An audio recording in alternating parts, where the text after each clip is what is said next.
Boa noite. A Secretaria de Assistência Social de Santos cadastrou as famílias que perderam as casas no incêndio da Vila Telma, na zona noroeste da cidade. Pelo menos 70 moradias foram atingidas, a causa ainda é desconhecida. O fogo começou por volta das 10 da manhã. As chamas consumiram as residências rapidamente. Pelo menos 70 foram destruídas. 4 pessoas foram encaminhadas ao pronto-socorro com ferimentos leves e intoxicação pela fumaça. No Instituto Arte no Dique, que fica próximo ao local do incêndio, 180 famílias foram cadastradas. Segundo a secretária de Assistência Social, muitas que não moravam no local também fizeram um cadastro. Para apurar, será realizado um cruzamento de informações. A auxiliar de limpeza Júlia morava em um dos barracos. Eu estava me arrumando para ir trabalhar quando minha sobrinha ligou falando que estava pegando fogo. Aí quando eu saí para fora, o fogo já estava chegando perto do meu, eu peguei os documentos, peguei as crianças e saí. Aí meu marido chegou do serviço, eu liguei para ele conseguiu tirar o botijão e o fogão. E algumas peças de roupa que a gente precisava no momento e o resto ficou para trás. Então, hoje a gente vai para casa da minha sogra, né? Como a gente não salvou muita coisa, então não tem muita coisa para salvar e vamos ficar lá e esperar para ver o que acontece, né? As famílias que não tiverem lugar para passar os próximos dias serão encaminhadas para os abrigos da cidade. Joselito estava trabalhando no momento do incêndio e não conseguiu salvar nada. Eu não vi a hora de chegar em casa para ver o que é que tinha ou se tinha sobrado alguma coisa. Mas é difícil falar para você, cara. Não, complicado, não dá. Você trabalha com a cabeça do outro lado. Aí pensa assim, não, pedir para Deus para que não esteja acontecido nada demais, realmente, tudo mais, mas chegar e ver tudo destruído, você não ter mais nada, é difícil. No final da tarde, as equipes dos bombeiros faziam um resfriamento do local para que novas chamas não voltassem a aparecer. O incêndio começou por volta das 10 horas da manhã, por volta do meio-dia a gente conseguiu extinguir o incêndio e iniciou-se o rescaldo que continua até o presente momento. Existem algumas especulações, mas oficialmente não temos a informação de como começou.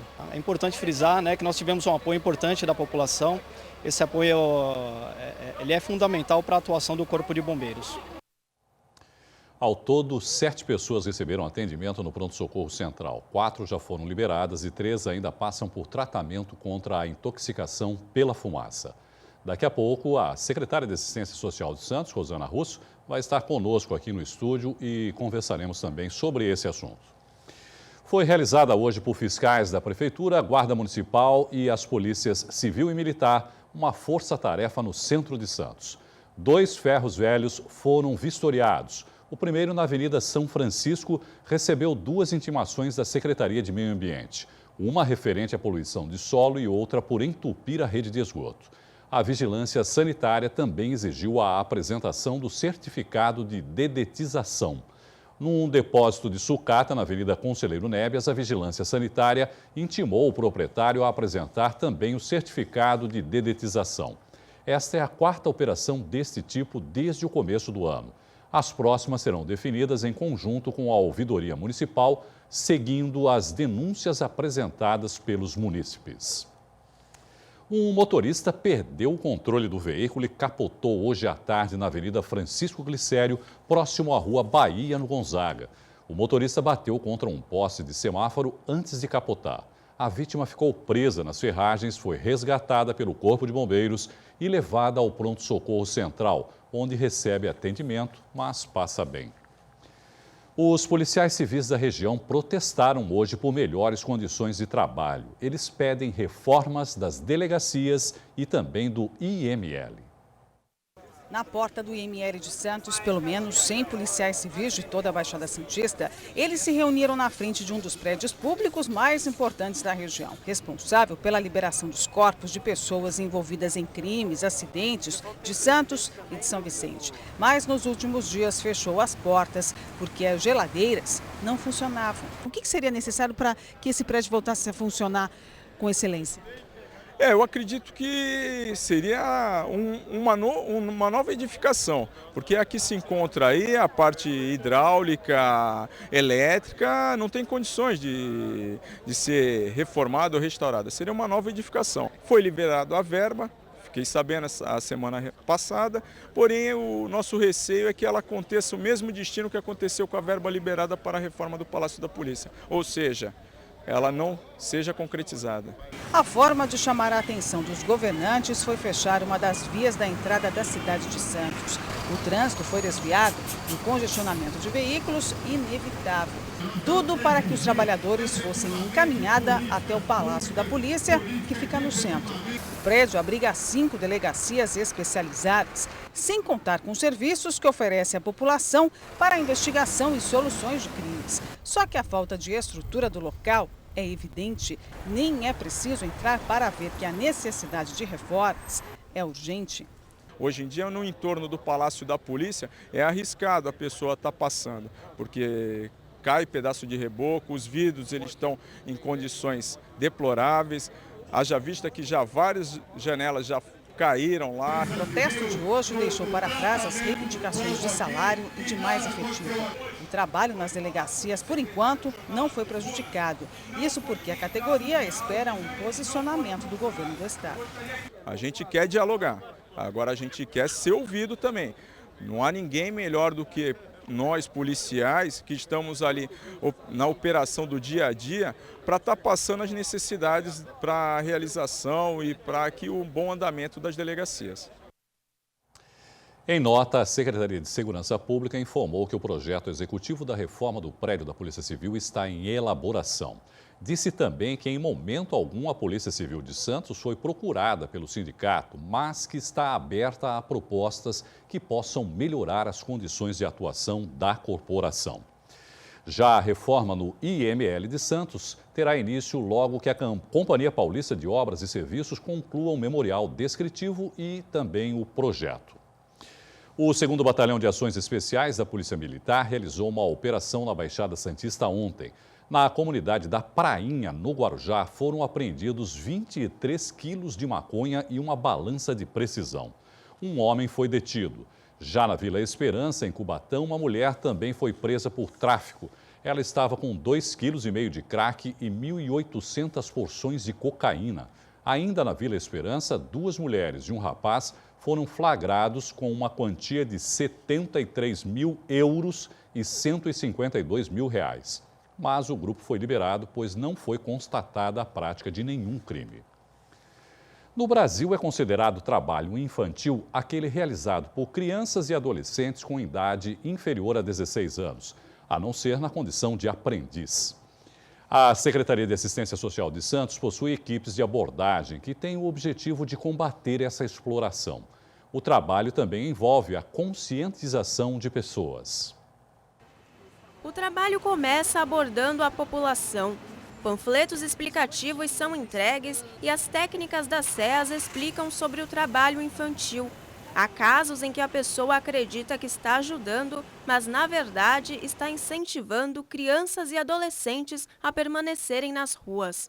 Dar esmolas, por exemplo, prejudica o trabalho da assistência social. Isso acaba sendo uma recompensa para aquela criança, aquele adolescente permanecer naquela situação de exploração, né?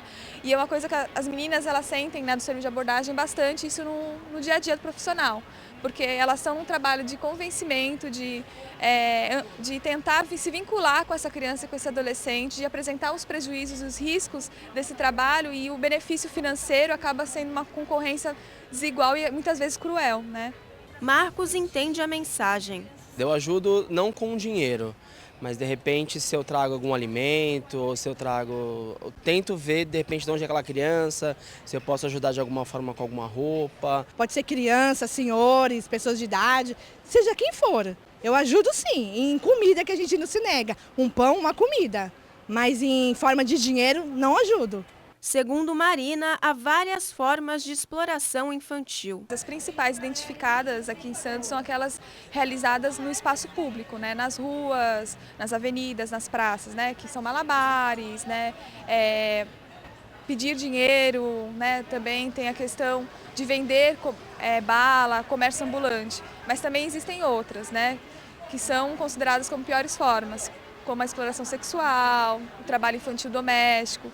Também tem aquele trabalho que é realizado no interior de estabelecimentos comerciais. Atualmente, 182 crianças são acompanhadas pela SES. Infelizmente, o trabalho infantil ele ainda conta com uma naturalização social e com uma invisibilidade social. Isso dificulta com que a gente tenha essa capilaridade de identificar essas situações de forma total, né? Então, hoje a gente tem um serviço de abordagem social de crianças e adolescentes que faz trabalho de identificação do trabalho infantil que acontece no espaço público. No entanto, a gente tem que avançar para essas outras formas de violação de direito que não estão tão visíveis assim na cidade. Outra dificuldade que a equipe encontra é com o próprio munícipe, que muitas vezes não reconhece que esse trabalho infantil é um problema. E é um problema que precisa da força-tarefa de todos, né? E muitas vezes as meninas elas estão abordando e tem algumas pessoas que interrompem a abordagem, entendem que esse menino não está fazendo uma coisa errada, é melhor ele estar trabalhando do que estar roubando. E a gente está numa perspectiva de conquista de direitos, né? E não daquilo que é menos pior para aquela criança, aquele adolescente. Todas as crianças e adolescentes têm direito a uma infância e uma juventude preservada. E para falar mais sobre esse trabalho, recebemos aqui no estúdio a secretária de Assistência Social de Santos, Rosana Russo. Secretária, boa noite. Obrigado por participar conosco aqui do Caderno Regional. Boa noite. É difícil conseguir o apoio das pessoas nesse trabalho, secretária? É difícil, na verdade, é como a reportagem citou bem, é uma mudança de cultura, né? Porque muitas pessoas, principalmente mais velhas, elas falam, não, mas eu trabalhei, isso foi bom para mim, por que agora eles não podem trabalhar, né? O que a gente tem que ver, a diferença, a realidade atual é muito diferente daquilo que a gente já vivenciou, né? E o que a gente tem percebido, que as pesquisas têm mostrado é que tem sim um prejuízo muito grande para essa criança, principalmente na questão escolar, na escolaridade e na qualificação profissional. O que acontece?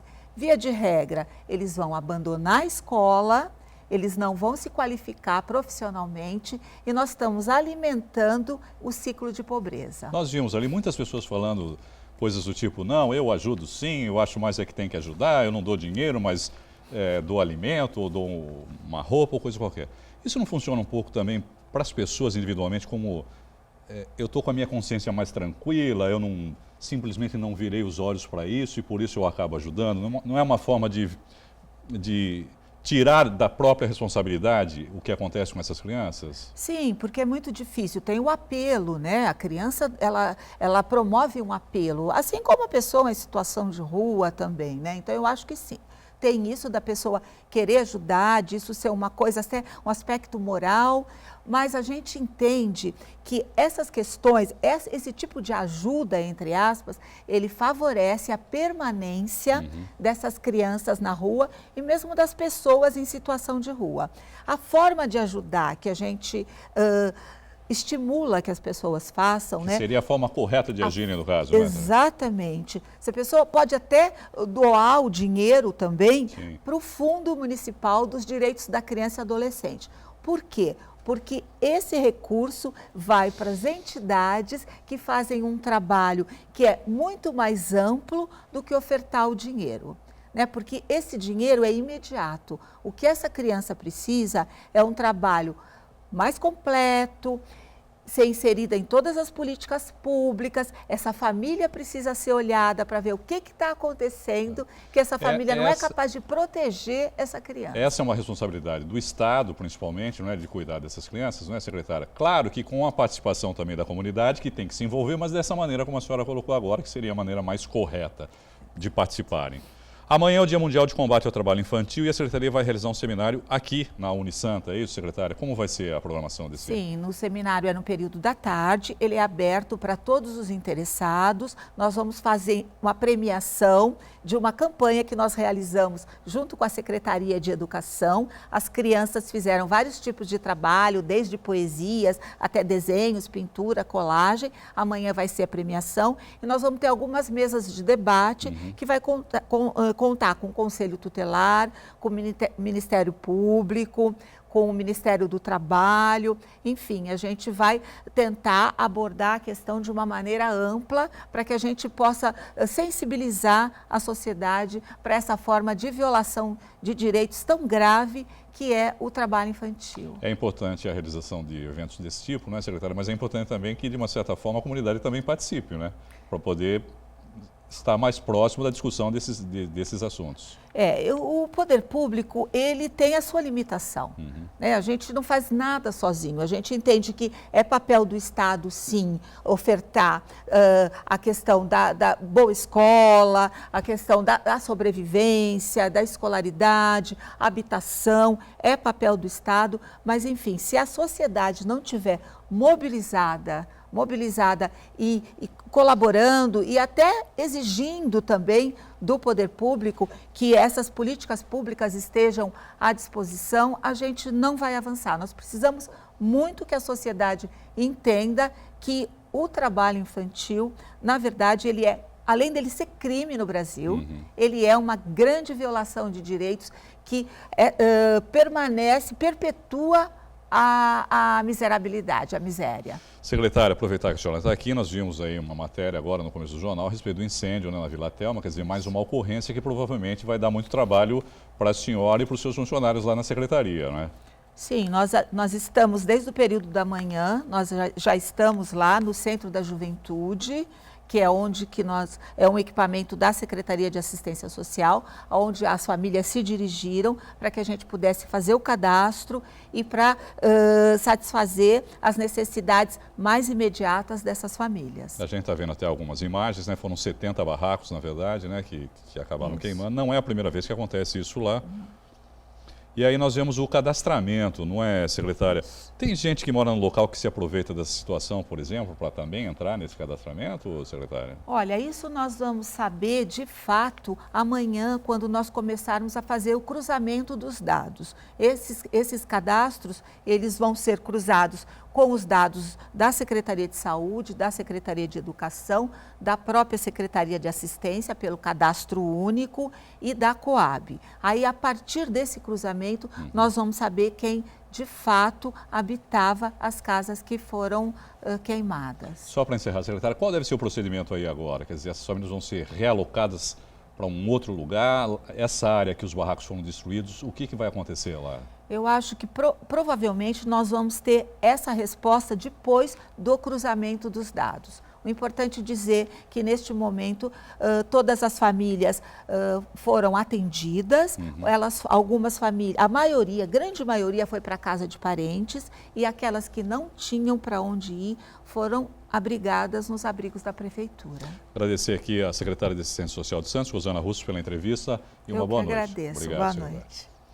A seguir tem esporte no Caderno Regional. Santos arranca um empate contra o Atlético Mineiro em Belo Horizonte e a vitória da seleção brasileira sobre Honduras. Nós voltamos já.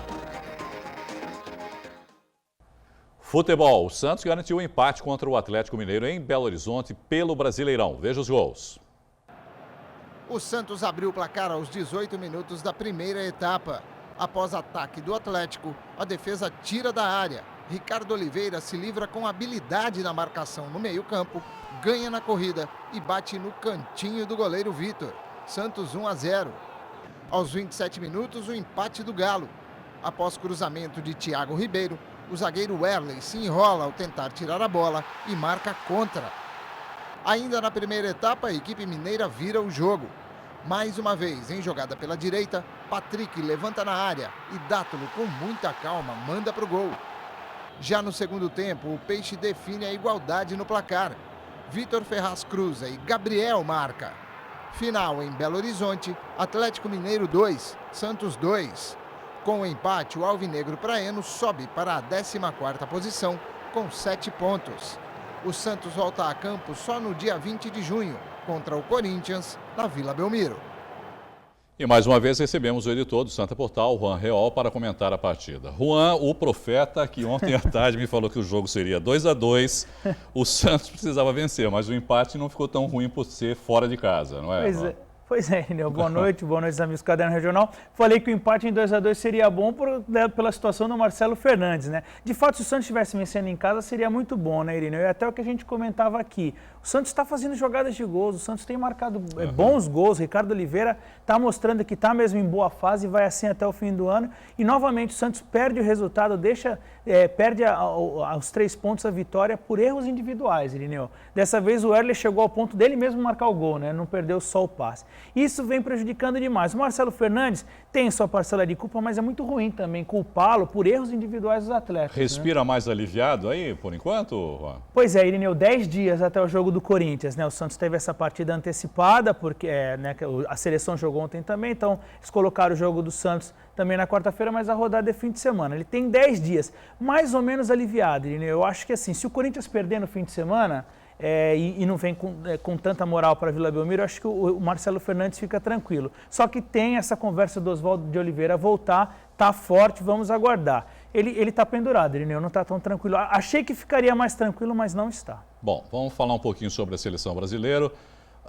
Jogo duro, né, contra Honduras. Ninguém esperava, né, Juan, na verdade. Todo mundo achava, 5-0, Honduras. E os caras vieram, fizeram uma marcação, pressão no Brasil e complicou um pouco o resultado. Pois é, né, Irineu? Vale a gente destacar também que o Dunga ele resolveu testar bastante jogadores nesse primeiro tempo.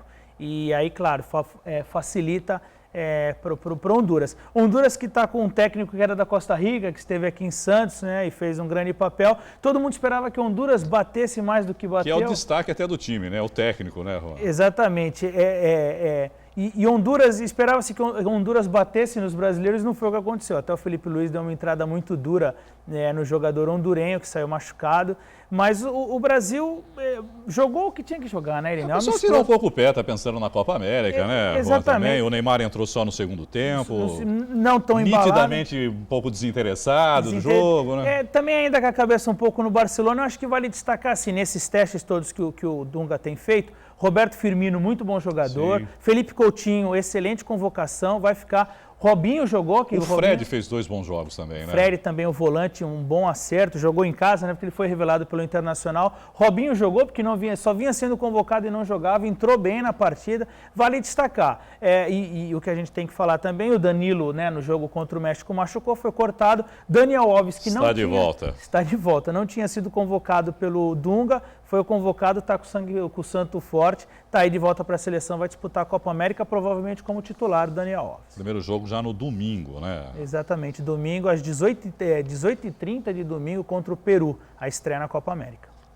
Bom, o Jabaquara tem o jogo do Brasil, né? No domingo, o Jabaquara recebe a Portuguesa Santista na Caneleira pela 2ª divisão do Paulista, né? Clássico das Praias. Clássico das Praias, Irineu, ali os 2 coladinhos em 2º e 3º lugar no grupo, que vale destacar que a Santa Cecília TV estará lá, vai gravar essa partida e vai transmitir na íntegra a partida 1 da tarde de domingo na Santa Cecília TV. Aí vocês acompanham com a gente e via internet pelo Santa Portal.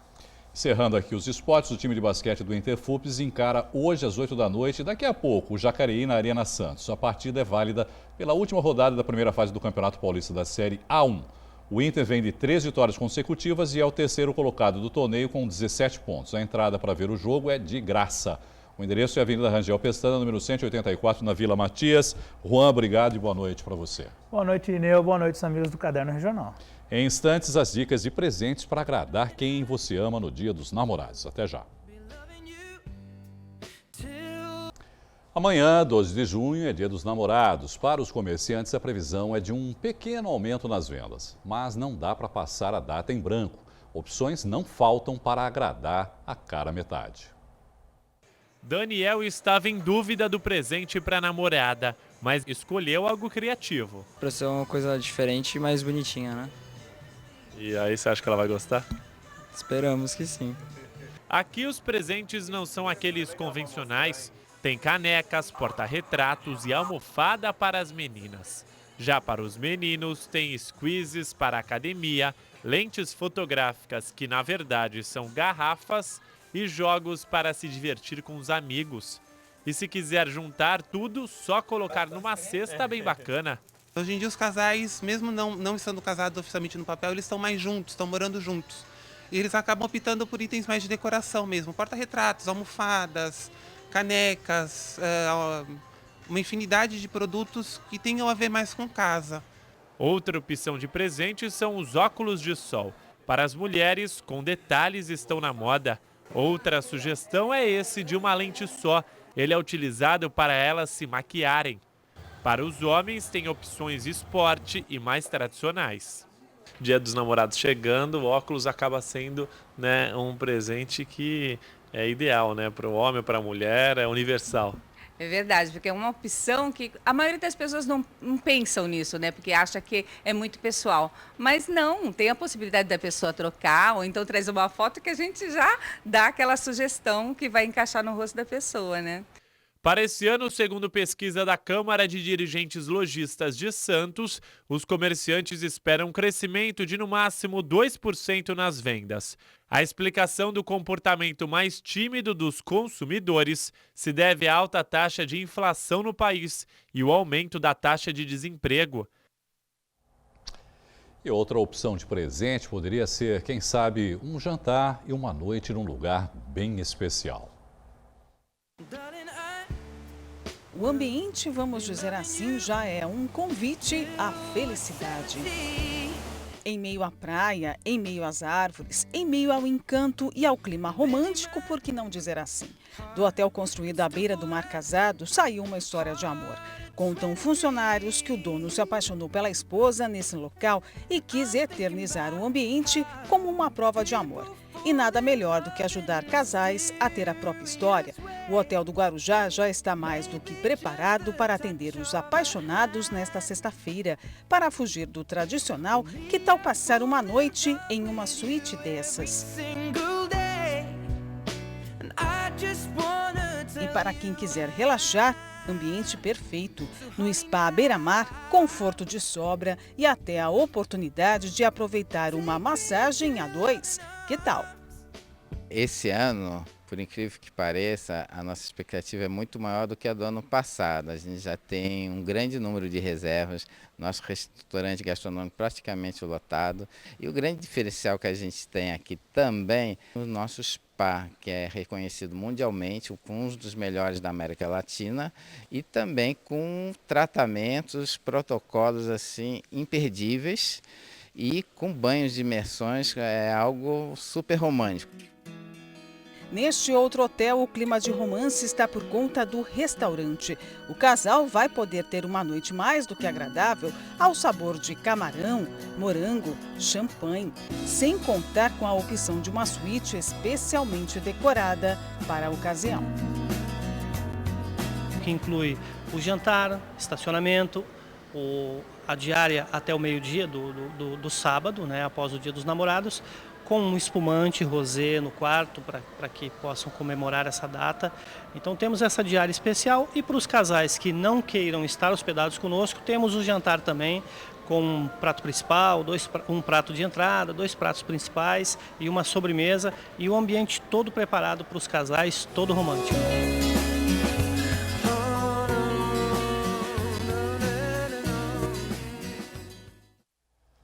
Muito bom. E com essas dicas românticas, encerramos o Caderno Regional desta quinta-feira. Continue com a nossa programação e acesse o Santa Portal para se manter bem informado. Eu estou de volta amanhã, às 7h30 da noite e espero por vocês.